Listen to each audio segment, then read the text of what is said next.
আজি বতৰটো আনদিনাতকৈ ভাল, সেয়েহে সুবিধা বুজি ওলাই আহিলোঁ। আনদিনা যে ঘৰতে সোমাই থকা হৈছিলে আৰু এইফালে বনাই থকা ঘৰ এটাত সম্পূৰ্ণ হোৱাগে নাই তেনেকুৱা ঘৰ এটাতে বহি লাল চাহ খাইছোঁ, লগতে মিঠাই খাইছোঁ। আজৰি হৈ আমি তিনিগৰাকী ওলাই আহিলোঁ আৰু এইফালে কাৰ ঘৰ দেখুৱাই আছোঁ দেই।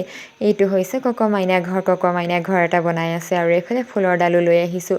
ঘৰলৈ আহি খৰধৰকৈ ভাতকেইটা পাতিছোঁ, কাৰণ পূৰ্ণিমা আজি ঘৰলৈ যাবগৈ, তাইক নিবলৈ মানুহজনো আহিছে।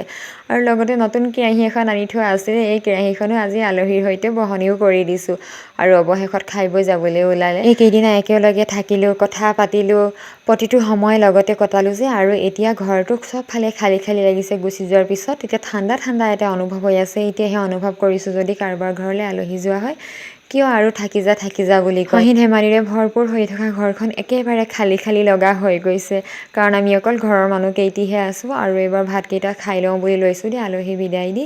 আৰু মোৰ বাহিৰত কাম এটাও আছিলে, সেইটোও কৰি মেলি আহি ল'লোগৈ। এইফালে অমিতা দাইল আৰু কাচকলৰ ভাজিৰে ভাত খাইছোঁ। এইকেইদিনা যে কাচকলটো পাবই আৰু দেই আমাৰ ঘৰত।